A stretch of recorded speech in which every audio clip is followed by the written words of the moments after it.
May the words of my mouth and the meditation of my heart be acceptable in your sight, O Lord, my strength and my Redeemer. Amen. Please.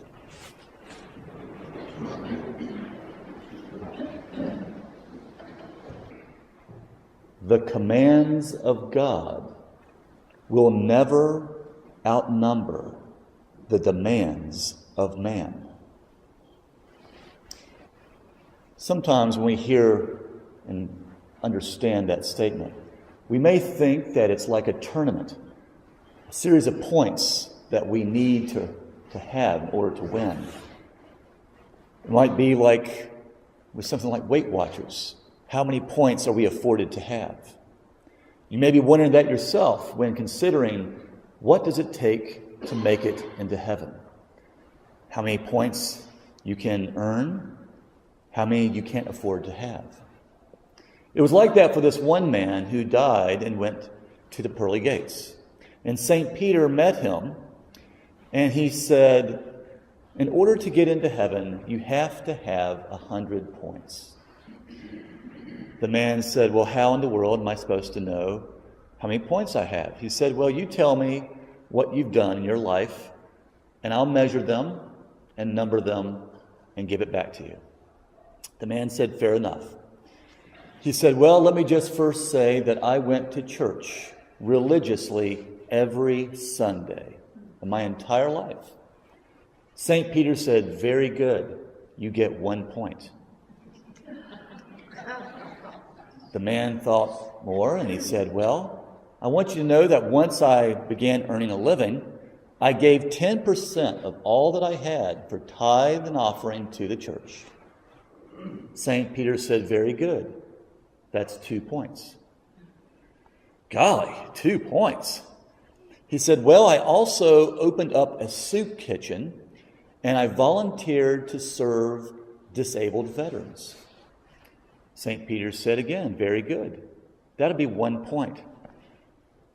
He's counting them up now. He's like, well, I also have to confess that I've been married for 50 years, and never once did I cheat on my wife, not even in my heart. St. Peter said, that's pretty amazing. That'll get you 3 points. The man said, golly, what's a man got to do? By the grace of God, I don't know how to get into heaven. And St. Peter responded, by the grace of God, come on in.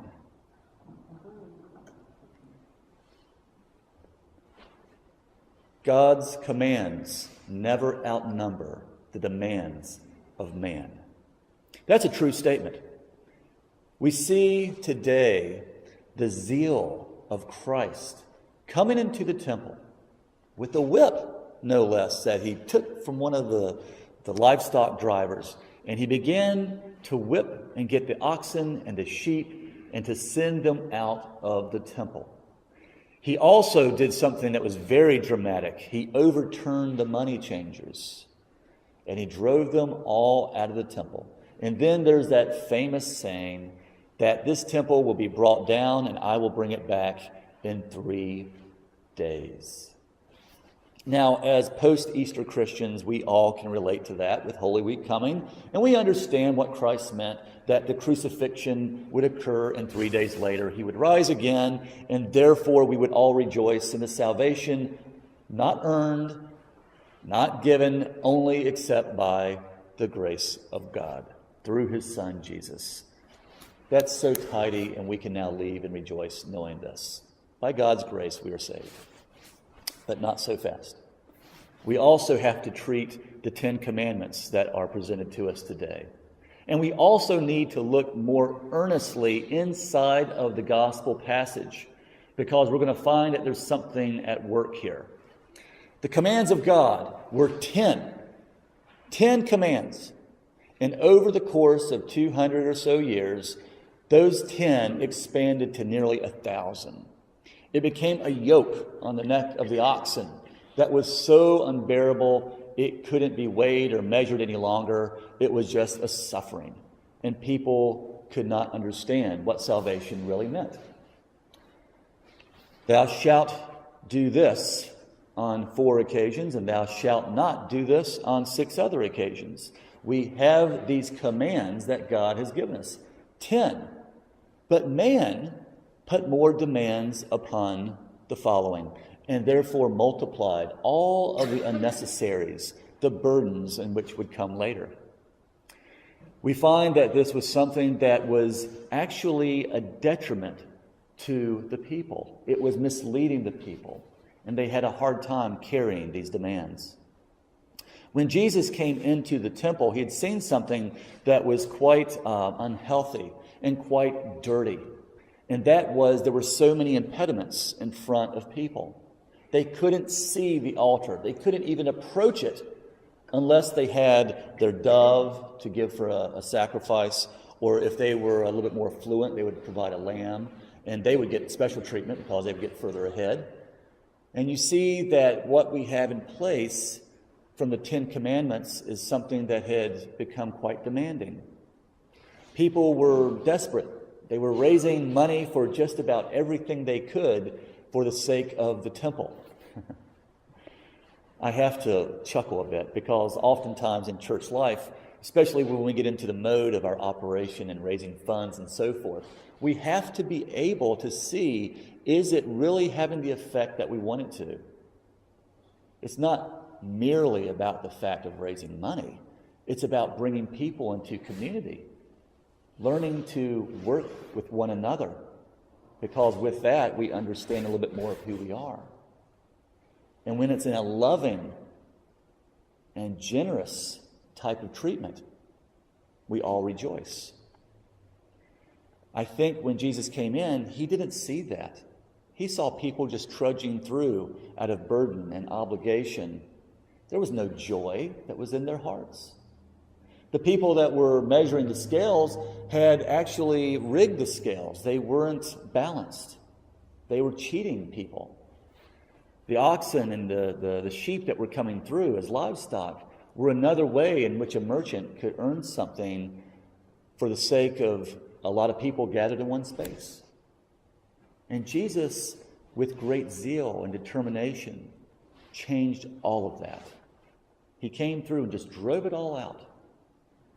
And we can easily look at that particular passage. We can look at what's happened since Moses and when he brought the commands to us. And we can say, aha, those people did that. But I would implore you to look more specifically. The things that had built up over time are very similar to our own lives. Because all too often, things build up in our own lives, don't they? The presumptuous sins, as Spurgeon would refer to them, and St. Augustine and so many others, are the things that we know are wrong to do, the things we shouldn't do, but yet we continue to do them anyway. And we just can't get out of it. It continues to cycle through one after another. So how are we supposed to ever enter into the kingdom of heaven with this presumption of sin? And Jesus is the answer. Jesus comes through with zeal, not out of anger. I would make a strong argument that this was not an angry God. Anger, by the way, is one of the deadly sins. And if we believe that Jesus had no sin, then how could he be angry? No, the gospel says he came in with an earnest zeal. And that's quite different. He was determined to cleanse the temple. And that's how he is with us. He is determined to clean us and to go into our utter depths of the places that we don't even want to touch, the places that we certainly don't want others to see. And God brings that to light, and he is able to wash away all of our sins. Have you ever felt that way? There are times where you get so into the things that you shouldn't be doing, and you say, how in the world, golly, am I ever going to get rid of this by the grace of God? And then you hear the voice of Jesus. He says, absolutely. Now come on in and let's have a good time together. Let's build our relationship together. It's that honesty. All the things that built up over the years, he just levels them. all those demands that we have put on ourselves, that anxiety, the things that we carry in our lives, he demolishes them. And the great thing is, of all those years and efforts that it took to build up those barriers and those walls, a place that is unholy, a place that is not in community, Jesus says, I can rebuild it in 3 days. That is the miracle of God, as he's able to transform each and every one of us in such a short period of time. I've met people who will actually go their entire lives beyond their deathbed, and they say, how in the world can I ever expect God to take me, a sinner, of all the bad things, the nasty things I've done to others, to myself?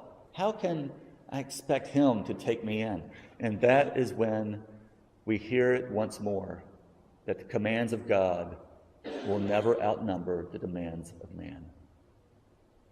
And in an instant, he can build you back. He can restore you.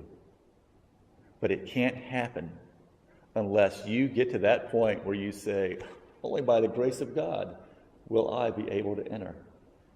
And that's exactly where Jesus wants you to be each and every day. In the knowledge that through your sinfulness, whatever you've built up, that Jesus, with great zeal, comes in, ready to clean you up, to restore you, and to build you back. This morning, the commands are not very many. I would say the demands are far greater. This morning, be reminded that the commands of God never outnumber the demands of man. Glory be to God.